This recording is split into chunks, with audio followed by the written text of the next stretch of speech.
Assalamualaikum warahmatullahi wabarakatuh. Kami dari kelompok 4 Biostatistik ingin menjelaskan dan menampilkan tugas dari kelompok 4 yang akan ditampilkan oleh Nilwan dan Megi. Terima kasih kepada Nilwan dan Megi, kami persilakan.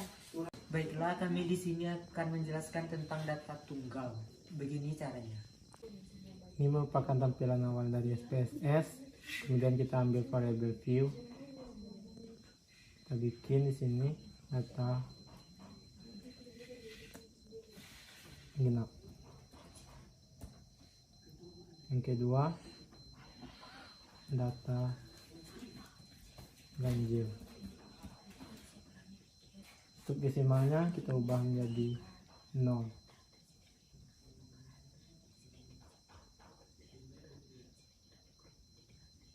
Dan untuk measure-nya kita ubah scale, udah. Dan kita kembali lagi ke data view. Dan ini adalah tampilan setelah di variable view. Kita buat Datanya.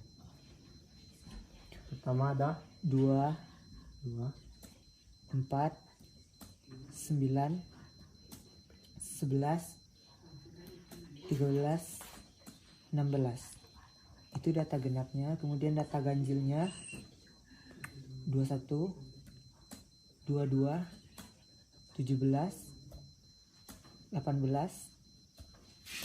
28, 19, 27, 26,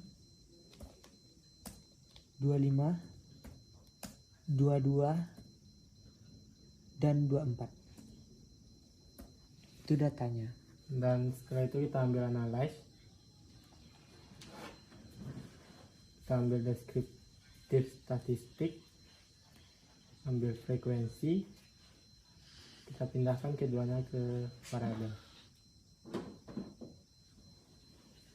Terus ambil statistik, checklist kurtosis, quartile, mean, median, mode, sum, standar deviasi, variance, range, minimum, maksimum, dan skewness kurtosis. Continue, dan kita ambil chart untuk kita menentukan histogramnya. Continue. Oke. Ini merupakan hasilnya. Ini ada tulis mean, median, mode, Minimum maksimumnya ada juga. Ini frekuensinya, data genap, data ganjilnya. dan ini ada histogram. Ya.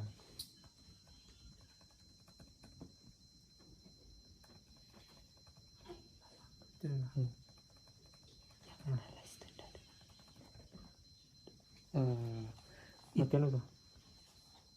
Dan untuk tagihan untuk data kelompoknya kami belum menemukan caranya. Kami sudah melihat beberapa literatur, tapi kami tidak mendapatkannya. ya. Sekian dari kami. Assalamualaikum warahmatullahi wabarakatuh. Materi selanjutnya akan dijelaskan oleh Suci Enika. Kepada Suci Enika kita persilakan. Baiklah, saya akan menjelaskan tentang ANOVA satu arah, bagaimana tutorial di aplikasi SPSS. Yang pertama, di name kita isi antipiretik, di data kedua kita isi suhu, lalu di tipenya numerik keduanya, terus desimal yang pertama itu 0, yang kedua 2, di label kita isikan dosis, yang untuk yang kedua yaitu kenaikan suhu. Di value kita klik titik 3, di data pertama kita isikan paracetamol, yang kedua zat uji 120 mg per 5 ml, yang ketiga zat uji 60 mg per 5 ml, yang keempat zat uji 30 mg per 5 ml. Terus klik OK. Lalu yang kedua non tetap. Lalu kita linknya center keduanya. Untuk measure, nominal, scale. Selanjutnya kita ke data view. Ini adalah data yang kita input dari data penelitian. Ini suhunya. Lalu kita ke analyze. Kita klik comparement. Klik one way ANOVA. Yang kenaikan suhu di dependent list, yang vektor di dosis. lalu kita klik post hoc, kita checklist LSD dan Dunchan, kita klik continue, lalu kita ke option, kita klik homogeneity of variant test, lalu kita continue, kita klik OK. Kita menunggu hasilnya. Dan ini hasil dari ANOVA. Kita dapat frekuensinya 3,092 dan signifikannya 0,090. Sekian, terima kasih. Materi selanjutnya yang akan dijelaskan oleh Ratu Gladys. Kepada Ratu Gladys kita persilakan. Saya di sini akan menjelaskan cara penggunaan SPSS untuk pengujian ANOVA 2 arah.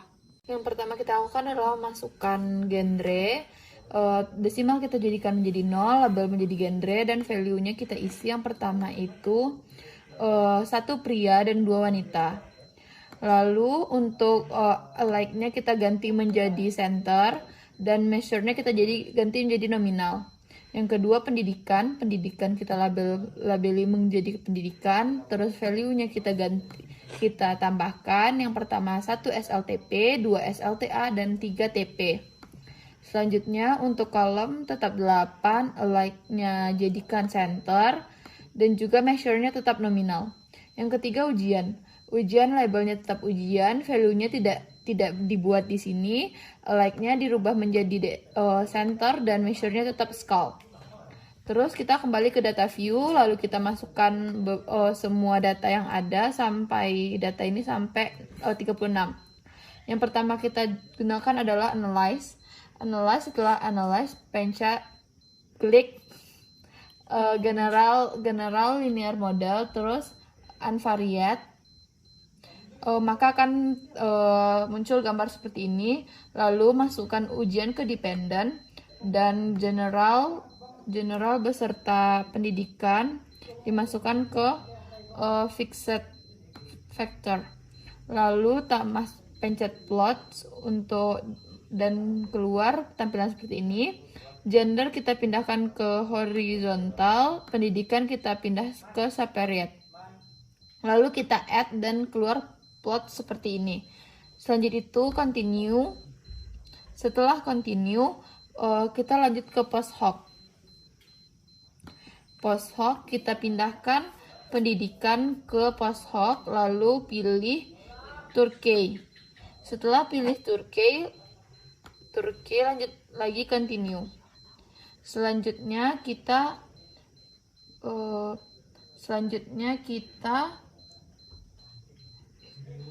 pilih option gender, pindahkan pendidikan, dan juga general dan pendidikan juga dipindahkan. Ambil homogeneity test dan descriptive test, lalu continue. Maka kita harus menunggu hasilnya. Lalu oke. Kita akan menunggu hasilnya terlebih dahulu.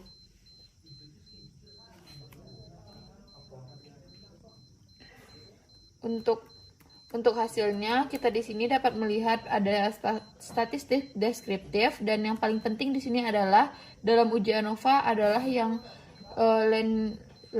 Levenes test, yaitu kita dapat dilihat di sini F-nya 0,845 dan sig-nya 527. Nilai di atas ini menunjukkan data yang signifikan, karena nilai sig-nya 0,527 lebih besar daripada 0,05, sehingga dapat dikatakan varian antar grup berbeda secara signifikan dan HO diterima. Sekian, terima kasih. Baiklah, materi selanjutnya akan dijelaskan dan dibacakan oleh Ernida dan Cindy Fitria Deva. Kepada mereka kita persilakan. Baiklah, kami akan menampilkan cara SPSS dengan cara tes. Baiklah, di sini di dekat name-nya kita buat obat, terus numerik, dekat desimalnya 0, dekat labelnya kita buat nama obatnya kofein, terus dekat measure-nya kita buat skal, di kolom yang kedua kita buat sampel, terus di desimalnya kita buat 0, terus dekat labelnya kita buat larutan uji 9 mg, terus dekat measure-nya skal. Lanjut ke data view. Ini datanya udah dimasuk. Terus kita tekan analyze, pilih compartments, lalu pilih paired sample di test. Terus yang kofein pindah ke variabel 1, larutan uji 9 mg atau sampelnya ke variabel 2, lalu tekan OK. Baiklah, ini hasilnya.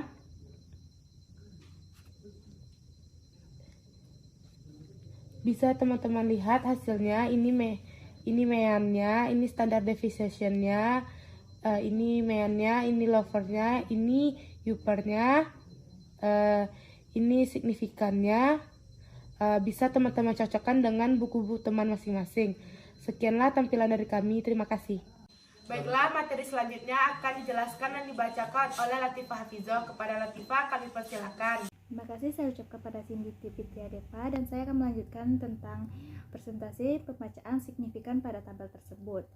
Setelah kita lihat sama-sama, signifikannya disebut dengan angka T hitung, yaitu 0,05, dan tabelnya itu 9,51. Artinya T hitung lebih kecil sama dengan T tabel, yaitu artinya H0 diterima. Artinya pembacaan H0-nya yaitu H0-nya terdapat H0, jadi tidak terdapat perbedaan antara yang signifikan antara kontrol obat dengan zat uji yang telah diuji di tes kita yang ada di tabel. Artinya dan kesimpulan dari T hitung yaitu berarti yang T hitungnya dan T tabelnya kecil, dan artinya H0 diterima, artinya signifikan diterima dan dapat obat dibuat, dan itu lebih bagus. Dan sekian dari kami kelompok 4. Assalamualaikum warahmatullahi wabarakatuh.